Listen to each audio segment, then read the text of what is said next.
Hey guys, this is Wesley and welcome to the channel. So if this video is a little bit awkward, I am so sorry because this is my first time making a YouTube video in front of a camera, so please bear with me. So DJI recently released a new firmware update for the DJI Mic 2. So this is actually a pretty significant update in my opinion, because if you just look at the release notes, actually it says that they updated the EQ settings of the mic. So for those who don't know, in a quick TLDR, the DJI Mic 2 just doesn't sound as full, or with the lack of better terms, as nice as its competitors or even its previous predecessor, the DJI Mic 1. So when you watch like YouTube videos online where they actually compare the DJI Mic 2 with like the DJI Mic 1 and also like Rode Wireless Go 2 or the Rode Wireless Pro, the DJI Mic 2 just sounds very flat. Now, a lot of people online have been discussing on how to make the sound better on the DJI Mic 2, and a lot of people have been saying to turn the low cut filter from the receiver off, and even with the filter turned off, it just doesn't sound as full as its competitors. And I think the worst part of this is that the DJI Mic 1 sounds a lot, I don't want to say better, but it just sounds a lot more full. So for this video's sake, I do have a Rode Wireless Go 2, which is being recorded on a separate camera over here.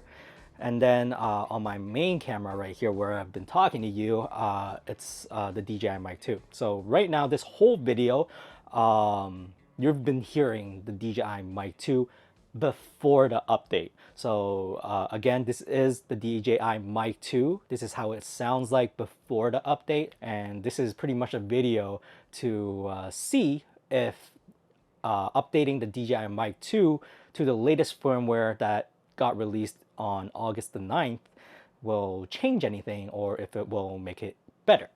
Alright, so here I am back at it again after updating to the latest firmware for both the transmitter and also the receiver. So does it sound better? Does it sound worse? I don't know. I have to put it back in post and listen to myself and see if it's that much of a big difference after DJI tweaked the transmitter's EQ. So this is the sound test between the DJI Mic 2 before the firmware update compared to the Rode Wireless Go 2. So this is the sound test between the DJI Mic 2 before the firmware update compared to the Rode Wireless Go 2. This is the sound test of the DJI Mic 2 after the firmware update compared to the Rode Wireless Go 2. So this is the sound test between the DJI Mic 2 before the firmware update compared to the Rode Wireless Go 2. Alright, so this is me talking to you after I've listened to all the audio and watched all the footage in Adobe Premiere Pro. And I have to say, I like this new sound coming off of the DJI Mic 2. So it made the sound a little bit more bassy in my opinion. Overall, right now, it doesn't sound as boxy or muddy as before. Or I would say it's a lot more flat before, but now it's more full. It doesn't sound like I'm underwater or something like that. So yeah, kudos to DJI. They've done a great job in my opinion. So seeing how a firmware update can change the EQ settings of the transmitters, I think we're in pretty good hands that DJI is listening to their customers. And again, I do like this new sound profile, and if anything, DJI can just adjust it again with a new firmware update.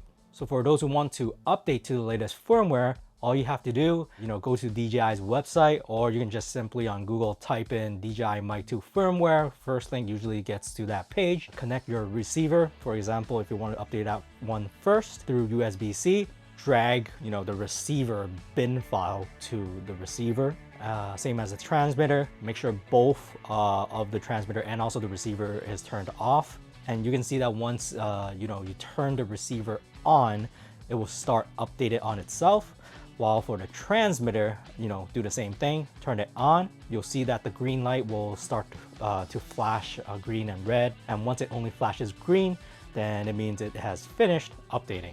And if you want to guarantee that you have actually updated both the receiver and the transmitter, all you have to do is actually go into the receiver settings, go to the version icon, and you can actually see what the version number of the receiver and also the transmitters are, and just match it with the latest number on the DJI's website. So hopefully this video has helped you out in deciding to update or not. And if you like this video, make sure to subscribe and hit the like button. See you next time.